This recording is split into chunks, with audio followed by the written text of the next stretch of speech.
Welcome back to session 3 of Exploring Your Health Indicators on Inflammation and Disease States.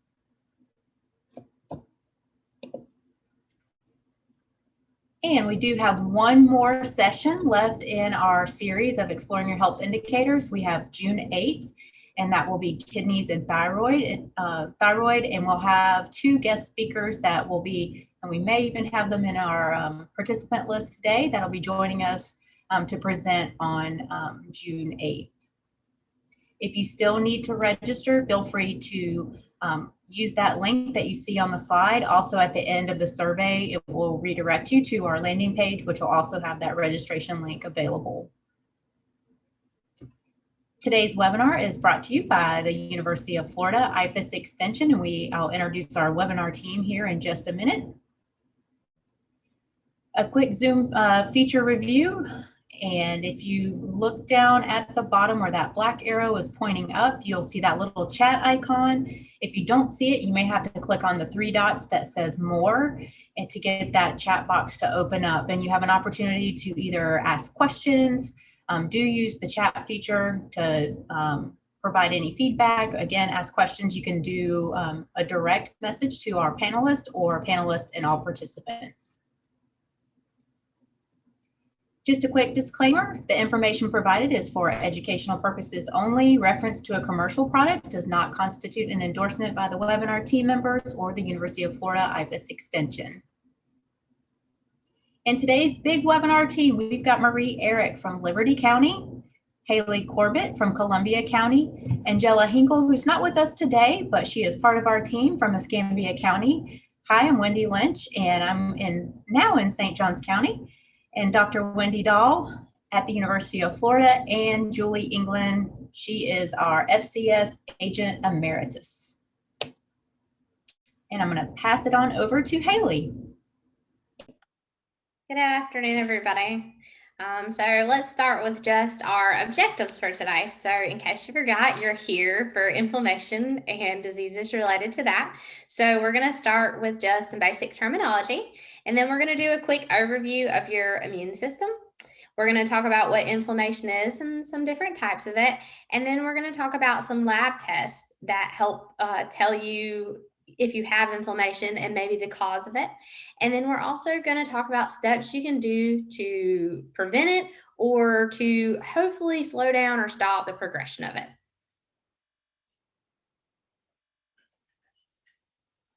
So first off, we're going to talk about terminology. Okay, so these are just some basic terms that you need to know as we go through the webinar today.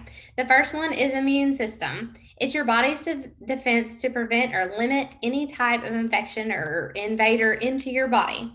Acute, in any way that we use it, is going to mean short term. You will most likely see acute and chronic coupled with other words, but it gives the meaning to them. Acute is short term, chronic is long term. Exercise is any moderate physical activities to sustain or improve health and fitness. And we're talking about approximately 30 minutes a day. So just make sure that you know that our basic exercise is in that moderate range.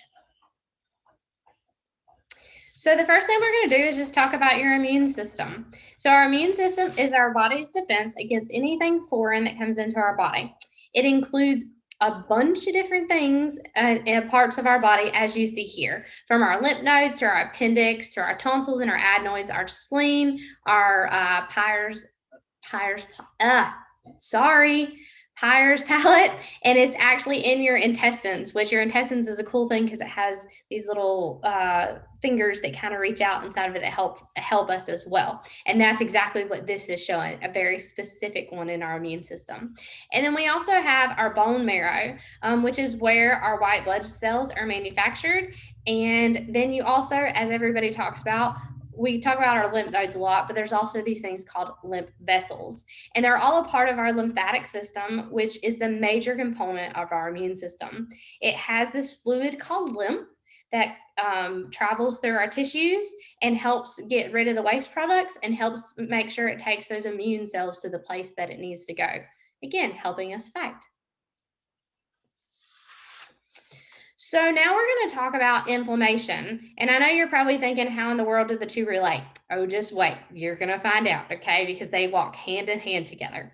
So remember I brought up the two terms, acute and a chronic. So acute is short term, okay? So this is going to be anytime a harmful stimuli or anything that could penetrate your skin, anything like that, damage body tissue, comes into contact with your skin. Your body automatically reacts. Your immune system sends cells to it to try to help with the healing, okay? And this typically what happens is that inflammation is when your site becomes red, swollen, sometimes it gets warm, and it can be painful. Some people don't experience pain, some people do, and some of it's just discomfort is what they have. But it'll appear that it'll heal, and as it heals, the inflammation disappears. Then you have chronic inflammation, which this is inflammation when the immune system continues to be activated too much for too long, okay? And chronic inflammation contributes to dementia, autoimmune disorders, heart disease, diabetes, kidney disease, and non-alcoholic fatty liver. So chronic disease or chronic inflammation is when our immune system continues to stay in that active state. It's continuously there for some reason, okay? Whereas acute, it comes in, fights off what it needs, gives us the healing that we need, and we get to move forward, okay? So causes of chronic inflammation. So we got acute, right? It's that scratch that we get. It's that wasp sting, all that. That's acute. So now we're going to go into chronic. So how do we get chronic if it's not from things like that? Well, it can be from things like that if we go untreated. If we ignore something, anything like that, an injury, an infection, then that can turn it to chronic inflammation. But there's other factors that go to chronic inflammation too, such as autoimmune disorders. Good examples of that are rheumatoid arthritis, lupus, type 1 diabetes. You also have long-term exposure to irritants, especially if you work in type of chemicals or polluted air type areas, those kind of things. And then we also have lifestyle factors, obesity, smoking and alcohol, chronic stress. These all contribute to that chronic inflammation, which means our immune system is just active and active and active. And that is essentially doing some damage to our body. So how do we know? How do we know if inflammation is just acute or chronic? Well, certain substances are released anytime we have inflammation at a site, and they circulate in our blood, which then notifies our immune system. So our immune system then kicks into gear and goes and tries to heal whatever is going on. But sometimes, if that trigger never stops, if that certain substance keeps circulating, then it just keeps on in our system and our body's not sure what's going on. So, again, that immune system stays active. Unfortunately, there's no single test to decide what type or what thing is causing this inflammation, what type of thing is causing this inflammation. But there are different markers that we can kind of look for to differentiate between the acute and the chronic inflammation. And we also look for abnormal levels in our lab tests to be able to determine what might be going on. So, as Haley referenced, there are lab tests that we can perform to look at these, and some of those tests are listed here above. So, a serum protein electrophoresis, CRP, or a C-reactive protein, the erythrocyte sedimentation rate, the plasma viscosity, and then inflammatory cytokines. So, we're going to briefly explore all of these. So, next slide. There we go. Electrophoresis actually leads you to think about electricity. So proteins carry either a positive or a negative charge.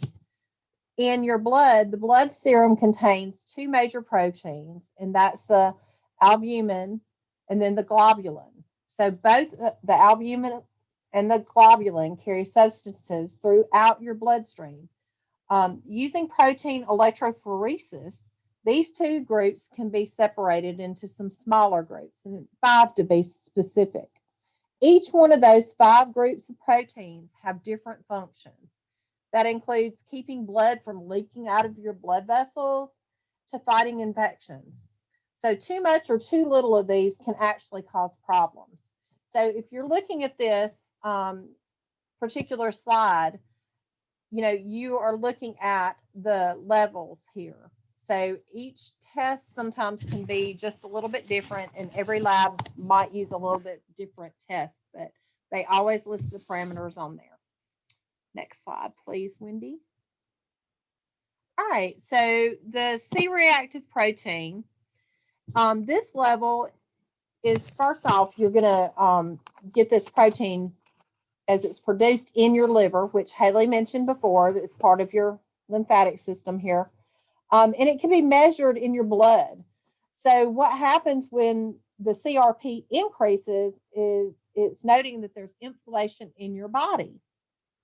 So your doctor might check this level for infections or while exploring for other medical conditions. Again, test brands vary, so your baseline normal can be measured a little bit differently, but basically, you also need to remember that by default, our body tends to have some level of inflammation in there. So it is always expected, and that is indicated here. So low risk is less than 1 milligram per liter. Intermediate risk would be between 1 and 2.9, and then over 3 milligrams per liter or greater, it's going to actually signify something. So this is basically telling you if you're over 3, you might have mildly elevated level. That can be from anything from, like Haley mentioned, smoking or being sedentary. It could be lifestyle factors that increase that. But if it's over 10, and especially if it's over 100, then you actually have something significant going on in your body. I also want to mention that a highly sensitive C-reactive protein, so it's an HSCRP test, is more sensitive than this standard one that we're referencing here. And they use it a lot when they're looking at coronary artery disease. And that's when your arteries in your heart are narrowed. And so this marker that they can use to see if you're at risk for coronary artery disease. Next slide, please, Wendy. Okay, so the sedimentation rate. It's generally called a sed rate, and you'll see it listed as that usually on your lab test. So, or possibly an ESR. Many physicians use this test to assess for disease that's linked to inflammation in the body. So, for example, the arthritis example that Haley mentioned earlier. This test measures how quickly and how far the red blood cells fall to the bottom of the test tube, and it is measured in millimeters per hour. So more specifically, when the body is experiencing inflammation, abnormal proteins occur in the body that cause the red blood cells to clump together. And that makes them heavier, and so they'll fall to the bottom of the tube more quickly than just your everyday normal red blood cell. Now, it does not identify specific causes of inflammation, but it's usually ordered by doctors for many reasons. So you might go in complaining of headaches or stiff and swollen joints, loss of appetite, unexplained weight loss. Then this is one of the tests that they would do to look for inflammation that might be contributing to your ailments. It's also done in part to aid with diagnosing a lot of the inflammatory ailments such as infections, arteritis, lupus, polymyalgia rheumatica, and rheumatoid arthritis. The normal rates depend on your age and your sex, as displayed in this slide. Additionally, the test can be ordered as if a person is undergoing treatment for an ailment that might include a significant inflammatory response in the body to determine if they are responding well to the treatment. So it has many uses, and it's really important to always tell your physician all your medicines that you're taking, and especially if you're taking over-the-counter supplements, because that can actually alter the result of this test. If you use a inhaler or that maybe contains theophylline to help you to breathe better, that can affect this test. If you take birth control pills, that can affect this test. So it's important to make sure that they know exactly what you are taking. Also, certain conditions or diagnoses can also alter the results. So for instance, you can't change the fact that you're old, and old age can actually affect this test result. If you have kidney issues or obesity and thyroid issues, that can affect this test as well. Next slide, please. Okay. So plasma viscosity. So viscosity measures a fluid's resistance to flow. So if you think about honey is a lot more viscous than water. That water is gonna go really quickly if you turned it over to pour it versus your honey. So the more viscous or the thicker the blood is, the harder the heart has to work to move it around the body.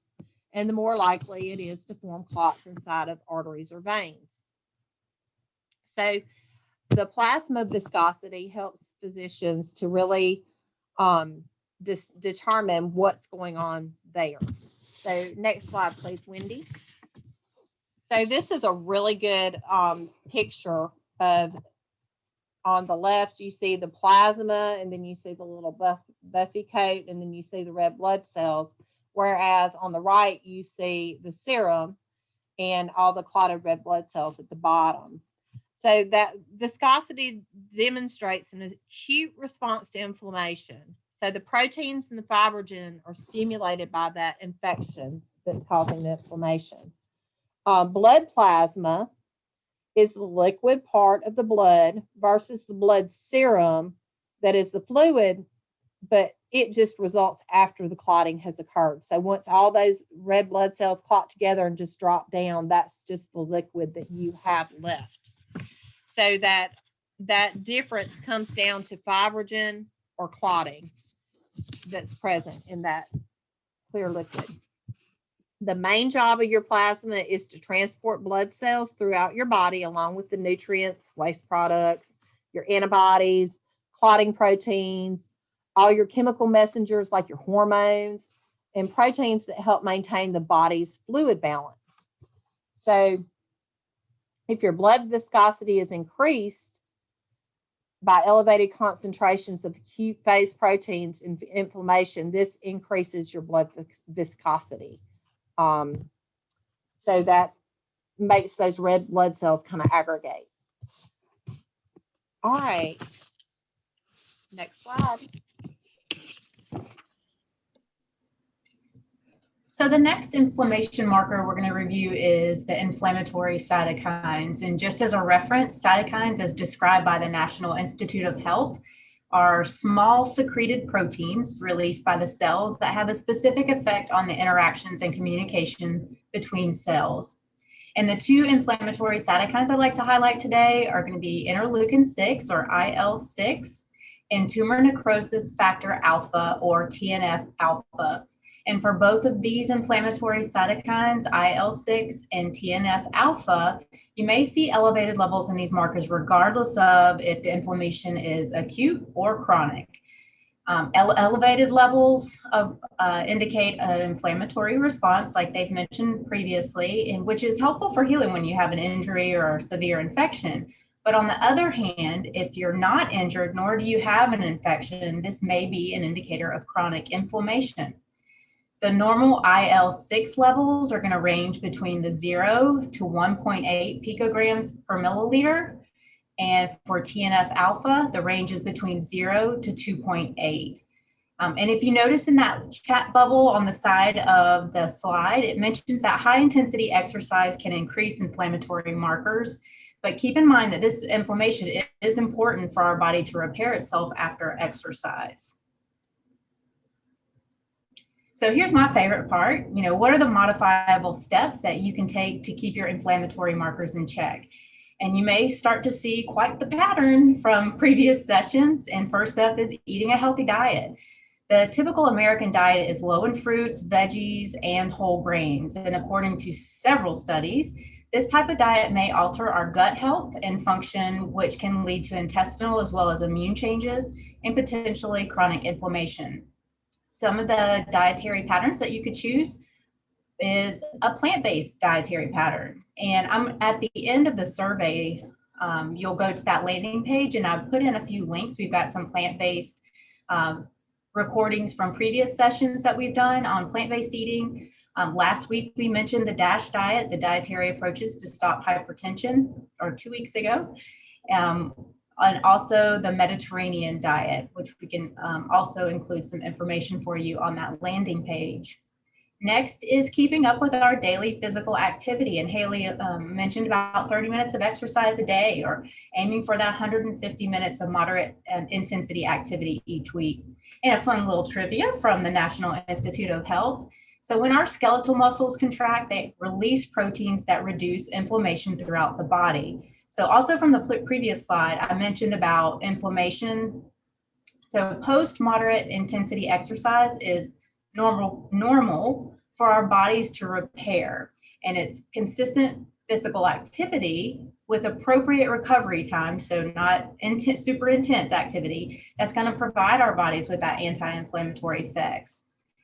And so if we're eating a healthy diet, we're being physically active, hopefully that's helping us to maintain that healthy weight. And there's a positive association between obesity and the release of inflammatory markers such as IL-6 and TNF alpha.